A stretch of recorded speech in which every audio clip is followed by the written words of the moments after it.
Right. So this is talking about the hardware, hardware components in the computer. Mm.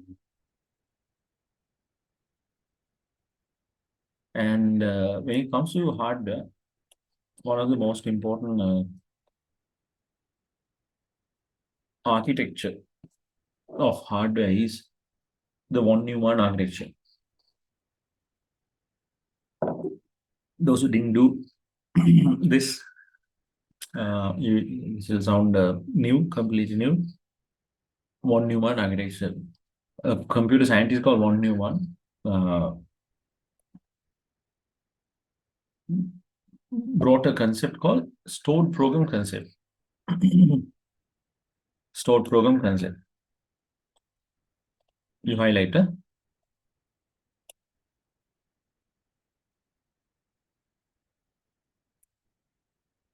a stored program concept, which means uh,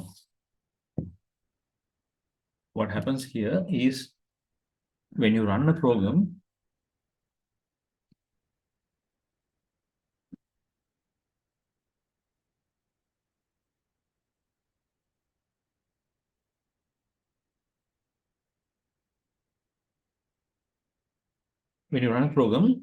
there will be a memory which is called the RAM, right? Which is the running memory.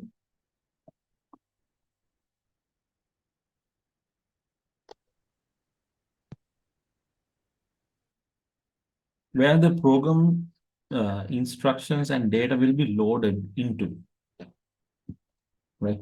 Normally the program is stored in the hard drive, right?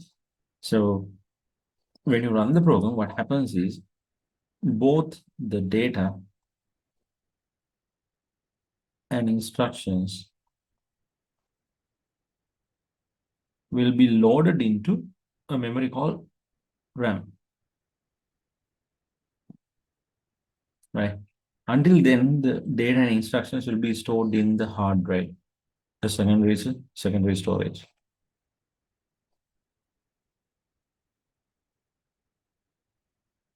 From the secondary storage, this will be loaded into a memory called RAM. That's what stored program concept is. So before that, both the data and instruction had to be fed from outside, one at a time, by means of tape drives, punch card systems, right? And running a computer program was not at all easy at that time, right? So the program instructions and data both will be loaded into a running memory called RAM. From RAM only, these will be sent to the CPU. Okay, so this guy brought this architecture, which is still being used in all the modern computers. Right. So if I draw a small diagram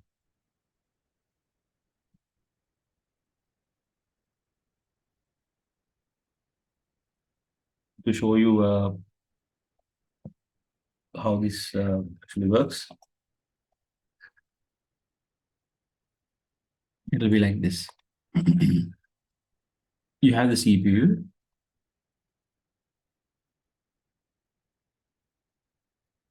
and the CPU consists of three parts. What are these three parts? You have the ALU, arithmetic logic unit, you have the control unit, and you have the registers. Now, registers is the memory, is the CPU memory, which is the fastest memory in the computer.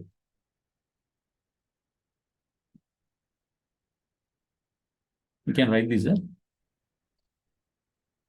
in the computer. Right. Now what happens is there is RAM,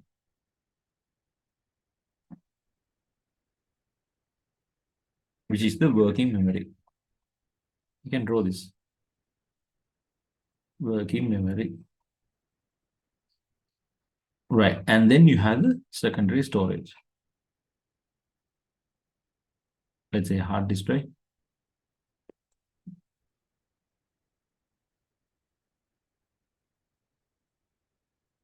Right, now what happens is this. From the hard disk drive, the data and instruction will be loaded into RAM, which is the working memory. And from RAM, this will be loaded into registers.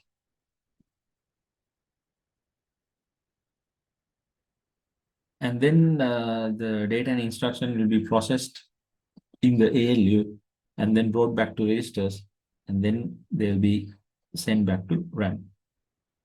And then from RAM to hard disk drive if you are saving it. Okay, so that's how it happened, right? Yeah, I'm trying to say something. What does the controller do? Yeah, okay.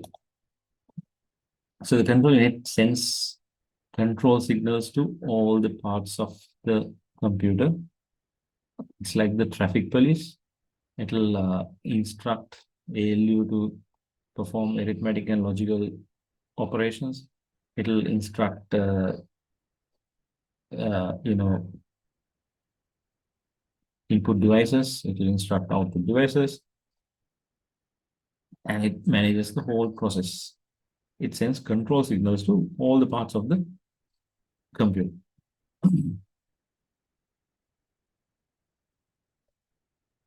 I'm sorry, I'm having some hiccups here. Bit difficult to speak. Right.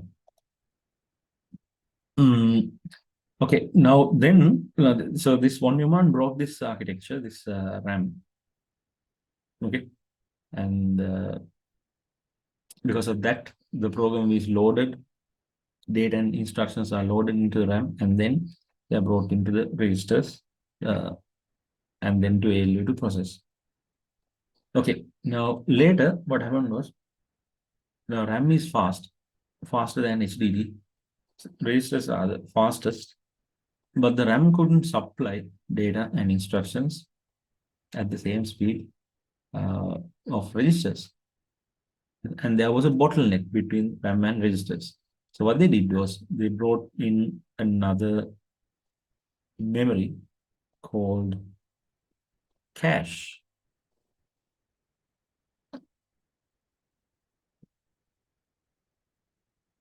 Cache, which is faster than RAM but slower than registers. And it is built closer to the CPU. So since it's built closer to the CPU and it is faster than RAM. Now, some of the data and instructions which are used regularly and recently could be stored in cache, so that the register could access the cache than accessing the RAM. So this improved the performance than before, right? But the cache is limited, therefore the cache will store only up to certain extent. And what does it store? Stores the frequently and recently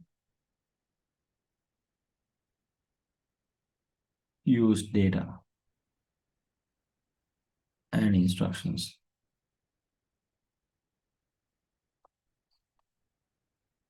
Okay. And when it comes to cache, we'll be talking about cache. Normally the cache is around, let's say 8 MB, 12 MB, right? And cache is having 3 levels. Cache is having 3 levels. What are these 3 levels? L1 cache, L2 cache, and L3 cache. L1 is the closest to the CPU. So it's going to be fast. It's the fastest. And it is measured in kilobytes. And then L3 is the closest to the RAM. However, the cache is closer to the CPU, not the RAM, right? So L3 is the one we are talking about as 8 MB, 12 MB, and so on. These are in kilobytes. Okay. So anyway, having a large amount of cache is going to improve the performance because it's going to store more frequently used and recently used data and instruction so that the CPU does not need to bring them from the RAM. Okay, so this is the architecture that we have. Now,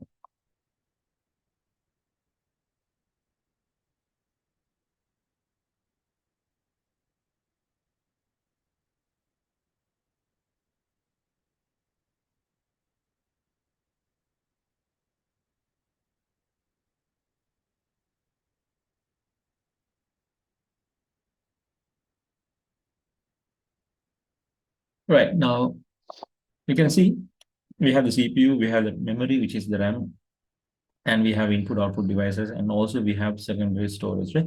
Now, all these components have to be connected in some way so that the data and instruction can be sent back and forth.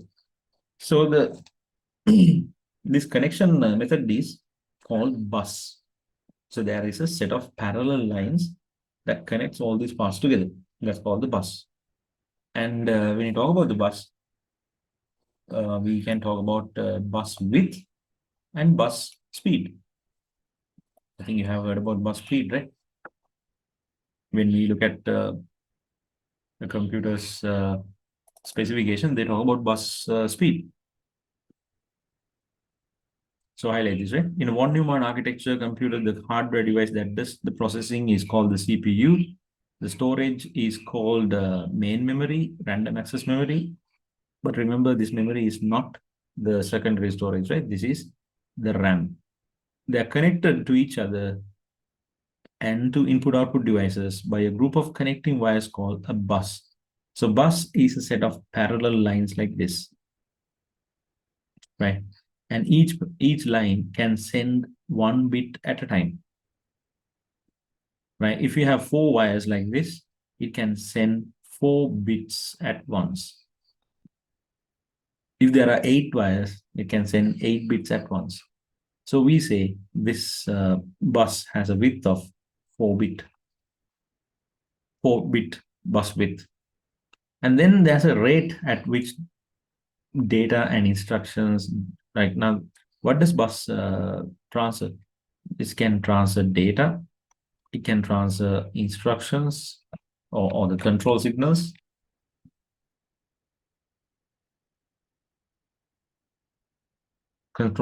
from the control unit, and then also addresses, memory addresses, right? So there's a rate at which these are sent. That rate or the speed is called bus speed.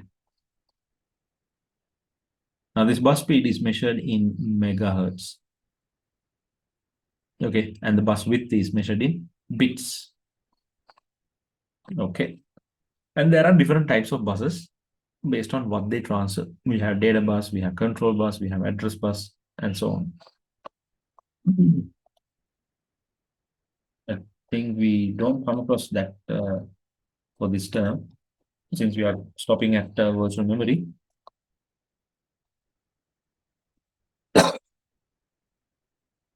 Just in case if they have tested the beyond virtual memory in this hardware chapter, you immediately talk to your teacher because in all the gateway schools we agreed to stop at virtual memory in hardware.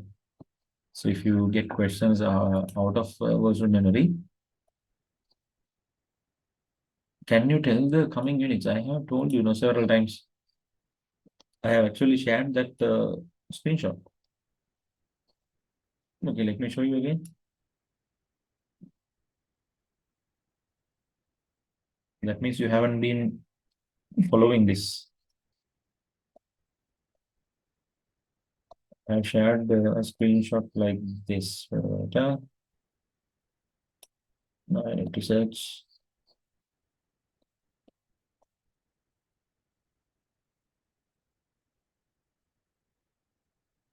Where is it?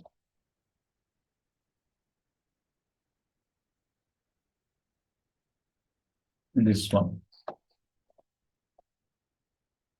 See, this is what we agreed to. All the gateway schools agreed to test you on this for this term test. Okay. So in this one, they're supposed to test you up to virtual memory in hardware. What I'm asking you is that that if you couldn't join the classes, the videos are there. You can go through the videos. So if they ask questions beyond virtual memory in the hardware chapter, you talk to your teacher and we'll do something, right? Because we agreed to test you only up to virtual memory in hardware. Now you can see 165 to 180 pages are there. But up to virtual memory, it's only 165 to 170, only 5 pages. So keep an eye on that, right? Because the theory paper is, yeah. So who's the teacher? Who's the teacher to talk to? Is it? Yes. Okay. You talk to our Tusharika ma'am. She's the head now. But you know, I'll be marking your papers. I'll be marking your papers and entering marks. Even I can talk to Colombo, but you talk to Tusharika ma'am first. Then I'll also talk to these people if they, because the paper is done by Colombo. Right. Okay. When a computer is turned on, the CPU fetches. Now, I think you have heard about this cycle called fetch, decode, execute cycle. Right. This is not the clock cycle. Okay. This is not the clock cycle. This is the uh, process cycle, and it's called fetch, decode, execute. Right. That was there in the IT book also. So simply what happens is this is how the instructions are executed. First, the instruction is fetch, brought into the register. Right? Bring the instruction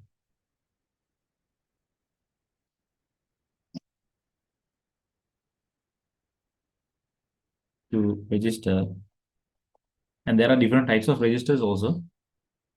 In fact, after virtual memory, you learned all these registers from where?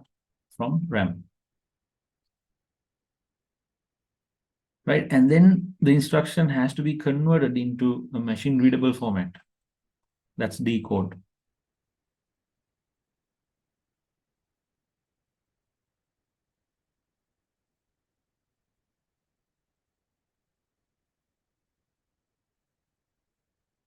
Before it is run by the ALU.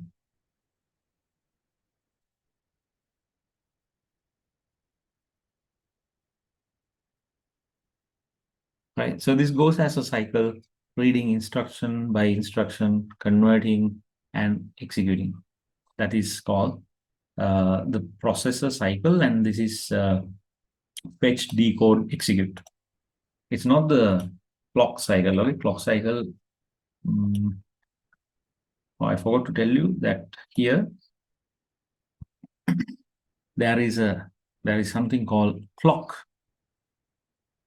which is built into the CPU. So in these diagrams that you see in the papers, you might see something like this, which is next to the CPU. This is the clock. Now, clock is responsible for generating pulses, right? For these pulses only, the processor will execute the processor cycle, which is the fetch, decode, execute cycle. Okay, so this is generating clock pulses, and that is built into the CPU. So it gives like tick, tick, tick, tick, like ticks, pulses. And for these pulses only, the process will execute the instructions using the processor cycle, which is fetch, decode, execute. So in their diagrams in the paper, if they have something like this attached to the CPU, that is going to be the clock, internal clock. Right? It's something like the clock is like your parents, right? Your parents say, Putra, study, study, study, study, study, study. So they are giving clock pulses. And for those clock pulses only, you study, or you may not, right? So something like that.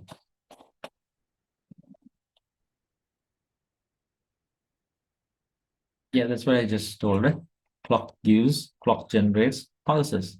And that is what is known as clock speed, right? Clock speed. Clock has a clock speed.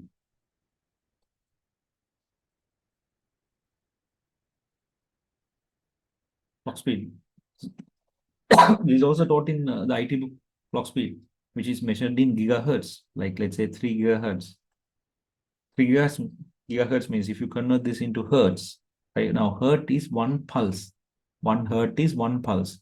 So if you want to convert this into hertz, you need to multiply this by 10 to the power 9, right? Because in a gigahertz, you have 1 billion hertz. And which means this clock is generating 3 billion pulses per second, right? Which is unbelievable, right? 3 billion pulses per second. Right now, you can imagine, like, now remember, now number of pulses may not be the number of instructions, right? For pulses only, it will do one or more instructions. Right? All this time we have learned like uh, it is the number of instructions. This 3 gigahertz means the number of instruction it can execute. No, 3 gigahertz is the number of pulses generated by the clock. For these pulses, you can do one or more instructions. Like when your parents say study, you might do one task or more tasks, right? You might do turning the book and you might read, right? You can do several tasks for one pulse of saying study, something like that. Okay, so it is the number of pulses generated by the clock. So it's given in gigahertz and you have to convert that into hertz. How do you do that? You multiply by 10 to the power 9, or else you do like this, 3 gigahertz. You multiply by 1000, you get megahertz. Multiply by another 1000, you get kilohertz. Multiply by another 1000, you get hertz.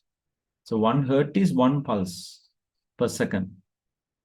1 pulse per second.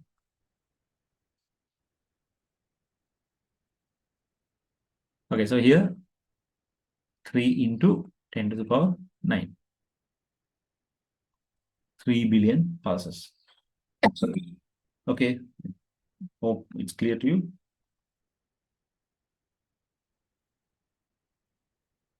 You write these, write these and highlight. Okay. Now to the input-output devices. Right, so nothing to talk about this that much. Input-output devices, all these are connected to the same bus, and they take readings from the input devices and then do the processing by the CPU, and then the information is sent back to the output devices.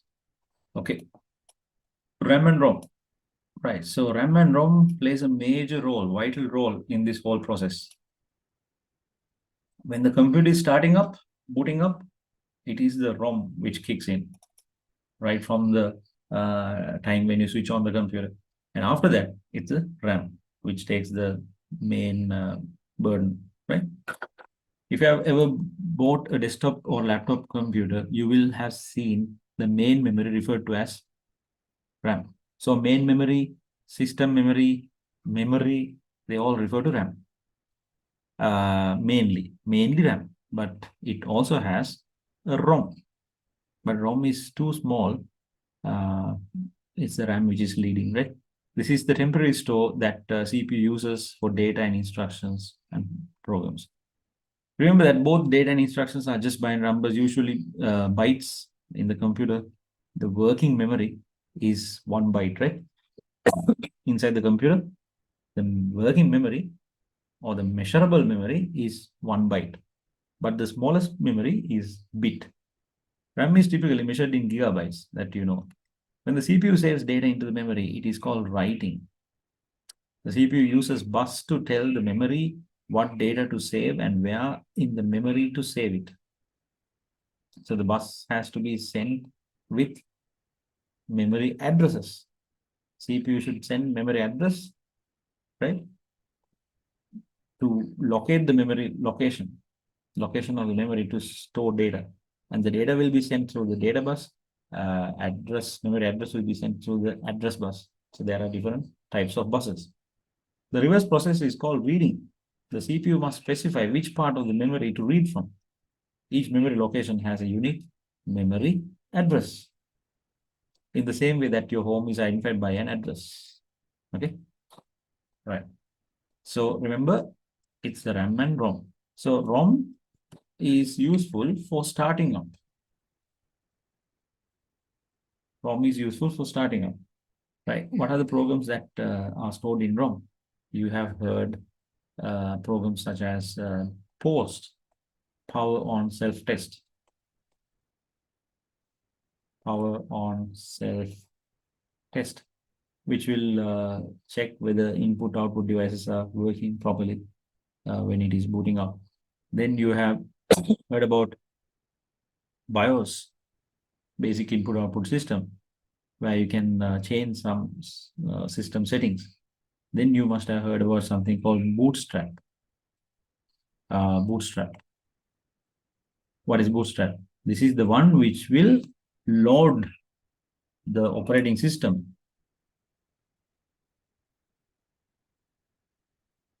Load the OS into RAM. Right? Even the operating system has to be loaded into RAM before you start working in the computer. Okay. That's the ROM.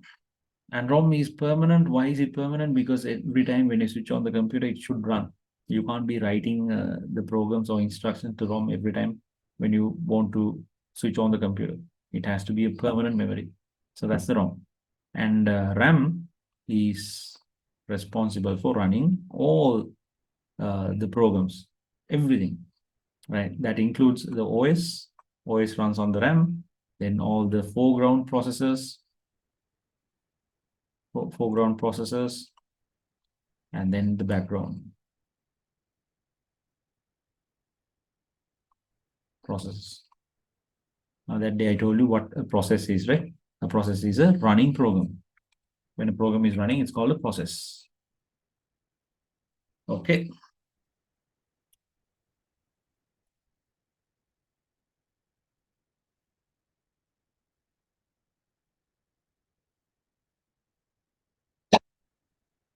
Right. RAM is described as volatile. What do you mean by volatile? The content will stay as long as electricity is there. When the electricity is cut off, the memory gets cleared. On the other hand, ROM is non-volatile. Highlight this, volatile. ROM is non-volatile. Programs are permanently stored in ROM are known as firmware. I think you have heard about firmware, right? The term firmware. So firmware refers to, now these firmware are not software, okay? These are instructions. These are not large programs, right? Instructions written into ROM, right? But you know that there are different types of ROM, right? So if it is written into ROM only, which is read-only memory, then you can't change. You can't change the firmware. But if it is written into EPROM, erasable programmable read-only memory like flash memory, right? Which is double EPROM. Then the firmware can be changed.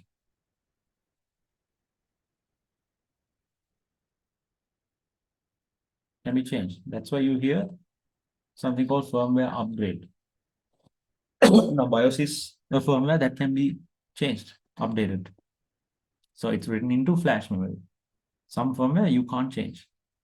But whatever it is, firmware are the instructions written into ROM chips. These programs are small and carry out specific tasks, such as initializing the hardware components and starting the operating system when the computer is switched on. You might have heard of these programs called BIOS, Basic Input Output System, UEFI, Unified Extensible Firmware Interface. Now, that is the new version of BIOS, right? If you remember old computers, when it is starting up, you used to press Del, delete or F2, I think, right? And you kept on pressing these buttons until it comes to a blue color screen, blue screen like this with some options. This was the BIOS. But now, in the modern computers, this interface is replaced with like a menu-driven interface, right? Like a menu-driven interface, much more advanced interface with more details and more user friendliness. And that is what is called UEFI. UEFI. You don't need to remember these, right? I mean, they don't ask what UEFI is. But remember, the earlier interface was BIOS, but which is replaced by UEFI now, which is a firmware that gives you more like a GUI experience, right? So try your computers. When it is booting up, you press Del, keep pressing Del or F2 and see what kind of interface it will come to. You will see UEFI interface, right? Okay. Here we go. Cache. A memory used to make up for the difference in speed between two internal components. And that doesn't really give you the idea. Right? What it says is memory used to make up for the difference in speed between the two internal components. What are these two internal components? That's the register and what? Registers and this is to match the speed or make up the speed between two components. What are they? Registers and yeah, cache is in between registers and Samla, Tarul, Naila, Ayatma. Cache is in between registers and what? What are these two internal components? Rushda?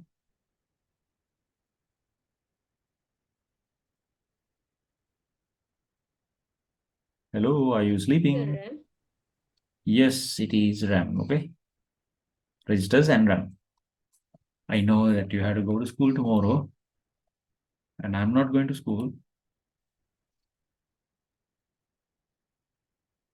I understand that, but what to do? Okay, let's we have to do up to virtual memory, no? Yeah, we are close. We are close. Right. So next is cache. I have already told you what cache is, right? Most computers require a third kind of main memory. This is called cache memory, pronounced as cache. Cache memory is a small amount of fast, expensive memory. That's why when the cache is high, the computer is going to be expensive. That is used between two devices that communicate at different speeds, CPU and the RAM. Now, CPU in the sense, what is the memory in the CPU? Registers. It's between the registers and the RAM.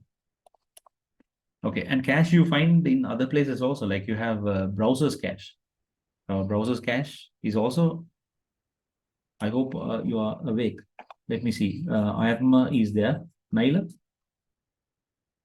Let me Yes, see. sir. Then Mida? Yes, sir. Rushda, Yes, sir. Anula, Yes, sir. Shuhagi,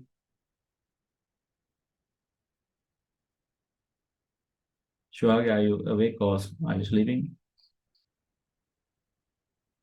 Tilochana, Yes, sir. Vishad,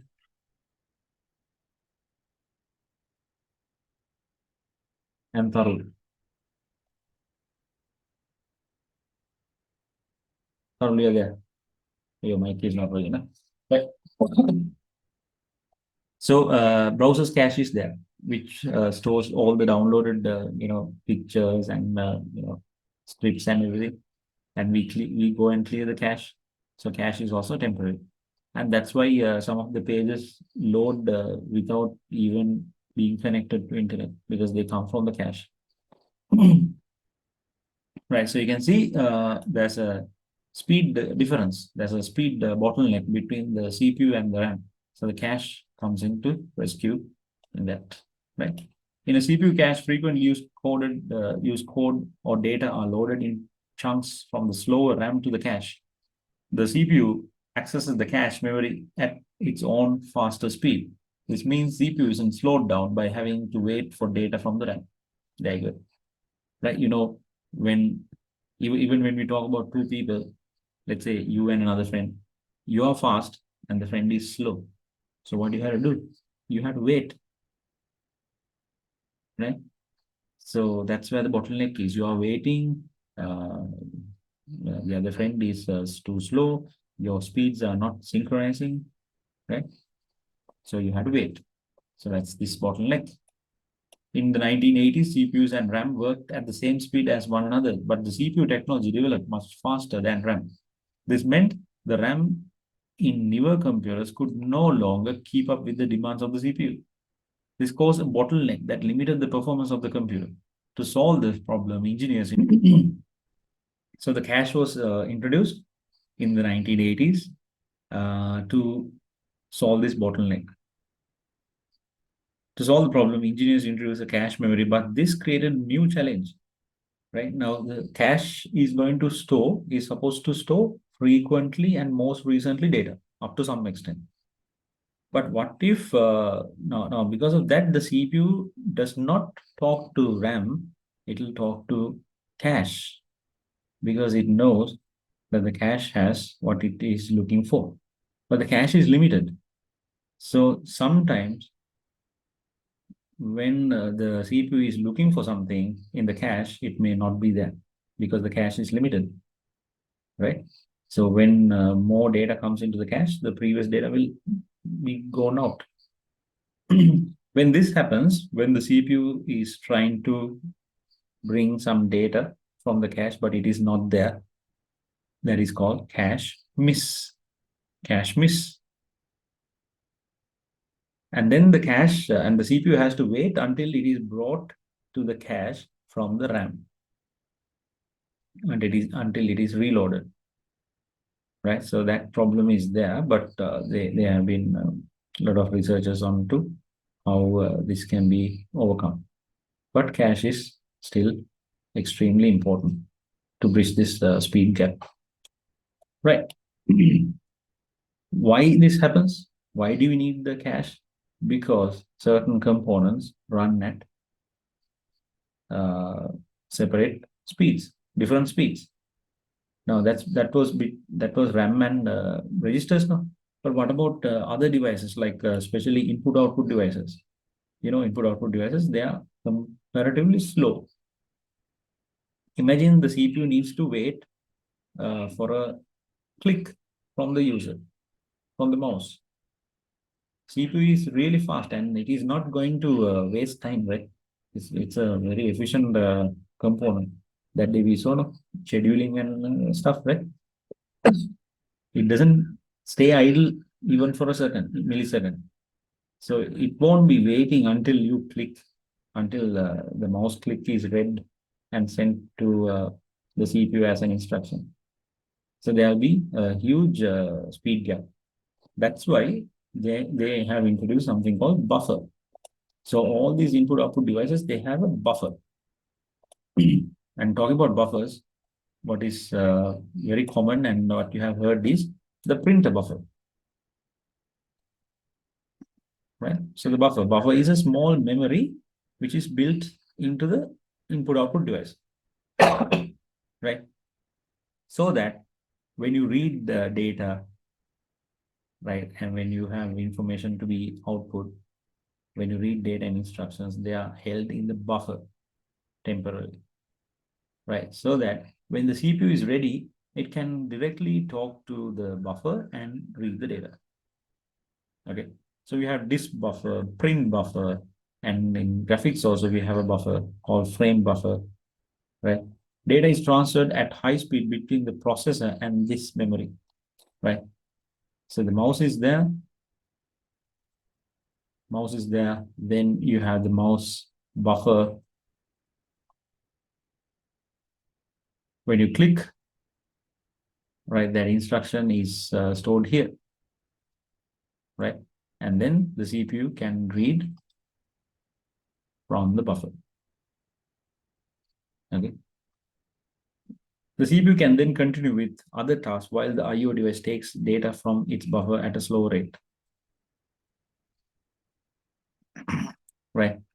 When the input-output device is dealing with the buffer, the CPU can be utilized for other tasks. And later CPU can come to the buffer and read them. Okay, that's why you have buffers. And what's the reason? Because IO devices are really slow compared to CPU. And these various components, they run at different speeds. Okay.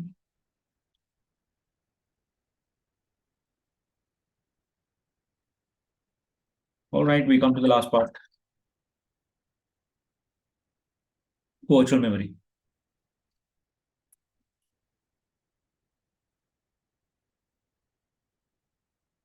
Okay, you already know what virtual memory is and why it is needed. This is needed when your RAM is not enough. This is needed when you want more work to be done using your RAM than the capacity it provides. When your computer is running operating system, RAM is needed for the operating system, application programs, right? All these are residing in RAM. The RAM is often becomes full. Instead of closing some programs, the memory manager, sometimes when our computer runs slow, what do? We go to the task manager and we stop certain processes. Why? To save RAM. When the process is stopped, that RAM it was holding into will be released. And then you see the computer running a bit faster. So this happens when you don't have enough RAM. Your RAM gets full. Instead of closing some programs, what memory manager does is the OS, which controls memory manager, operating system will use or pretend or virtual memory to store some of the data. Right? We don't see that. We don't see what he's doing in the background. That's why it's called pretend or it's called virtual. Right? What does it do? It will borrow some amount of memory from the hard disk drive to compensate the RAM requirement. It works like this. A process running on the computer may need to store data in the physical memory. What is this physical memory? That is the RAM. If there is no free memory, right? Now think of your RAM as your desk, studying desk. You're trying to keep some books, but there's no space. The memory manager will swap out some of the data stored in RAM. Swap out to where? To the borrowed space in the hard disk drive. It's like you have another table next to you or maybe a rack. You move some of the books on your desk, which are not used that much right now, but they're needed, not used right now. You move some of them into that rack. Then it will be swapped in the requested data into now free area. Later, you will see once you are done with certain jobs, the desk space is becoming, there'll be more space. Now, what you do is you bring those moved books back onto the table. That is swap in. So that rack is like the borrowed space from the hard disk drive. Usually, the least recently used stored data is swapped out. So how does it decide to swap out data and instructions? It looks at the least used, but they're important. They're important right now, but there are also certain data will be not used immediately. They'll be swapped out. So this swapping out and swapping in process is called paging. We saw that in an earlier paragraph, right? It's called paging. If data is swapped out and then used again, it is swapped back in from the swap area at the expense of other data. There are disadvantages to using virtual memory. So what happens is this, right? You have the RAM, you have the hard disk. In the hard disk, you have an area which is borrowed, which is called the virtual memory. And you swap out some data and you swap in when the RAM is vacant.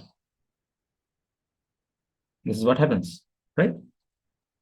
Now there is a speed difference, right? RAM is faster and the hard disk drive comparatively is very slow. So when you're using virtual memory, you will see there's a performance drop. And there are other disadvantages also. Like what? There are disadvantages of using virtual memory. The read-write speed of the hard drive is much slower than RAM. And the technology of the hard drive is not made for accessing small pieces of data. Right? So there'll be a lot of swapping in and swapping out, which means the hard disk drive has to work constantly. Right? Especially when it has a lot of moving parts like the traditional hard disk drive. There'll be a lot of swapping in and use of the hard disk drive movement. If the system has to rely too heavily on virtual memory, there will be a significant drop in performance because of the speed difference. Often, operating system has to constantly swap information back and forth between the RAM and the hard disk drive, which operates all the time. And you can even hear the sound, sound. This is called disk thrashing, where the hard disk drive will operate continuously when swapping in and swapping out. And as a result, what will happen? The lifetime of the hard disk drive will be reduced. Okay. So to overcome this, what you can do is either you can increase the RAM. That's the simplest thing you can do, right? Increase the RAM. So if you're running on 8 GB, you can increase it to maybe 12 GB or 16 GB. Right, just go to task manager and see the use of the RAM, the percentage. Right, if it is like most of the time, if it is like 100%, that means you might have a virtual memory issue. So it's better to increase the RAM. Now, mine, of course, I'm thinking of upgrading this to either 12 or 16 GB. I have been thinking of it for a long time. But it's going to be very expensive. Either increase the RAM, or what you can do is you can change the hard disk drive to an SSD. SSD. Now the SSD does not have any moving parts. It's built on flash memory, which means this can have faster speeds and no moving parts. Therefore, there won't be any chance of disk thrashing. At the same time, there won't be much of a speed difference. So the ideal is to go for a SSD if you can't afford a higher RAM. Okay, I hope it's clear. Is it? Can I see a thumbs up if you understood the concept of virtual memory, what it is, how it happens, and then the advantage and the disadvantage. What about others? Right, okay, great. So that's it, right? That's where you will be tested for this term. Okay, so we haven't talked about types of registers, types of buzzers, and all that. Clock speed, course, right? How each storage device works.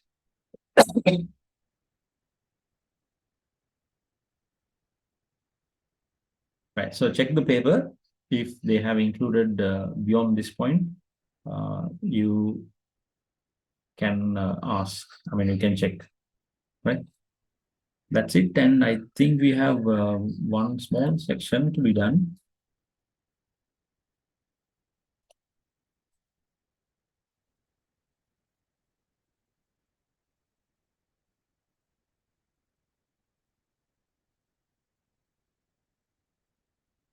I think that was testing, I think. Wait a minute.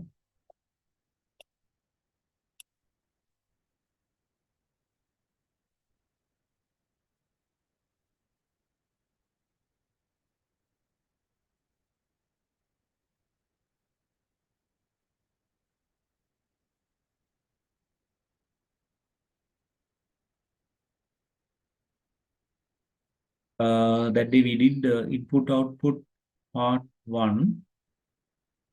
But we couldn't do one section, no? The lens check, I think. Is it? Was it lens check we couldn't do?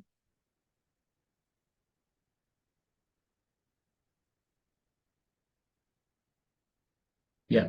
Things to finish, input output lens check. Types of testing data. Yeah, and then we have to do this one. Testing and evaluation part one. That is a practical component. You have the theory paper first, no? Yes, sir. Right. Okay.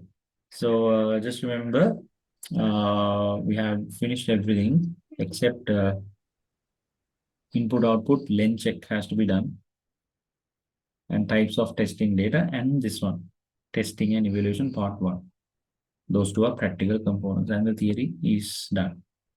For theory, these machine and computational models, hardware, logic, software, not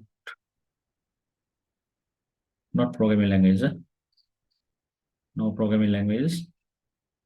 Binary will be there. Binary also you don't have shifts. Shifts we removed. Only binary conversions, addition, two's complement, sign and magnitude, and hexadecimal. Those sections, right? Okay, so when you are doing papers, you will understand. We'll do one theory paper and one practical paper. Okay, right. So I'll meet you tomorrow to do this one. Okay, then. See you. Good night. Excuse me, sir. Yeah. So are we getting programming languages? Programming languages, no. Okay, sir. Only ticked areas, ticked ones. Okay. Okay, see you.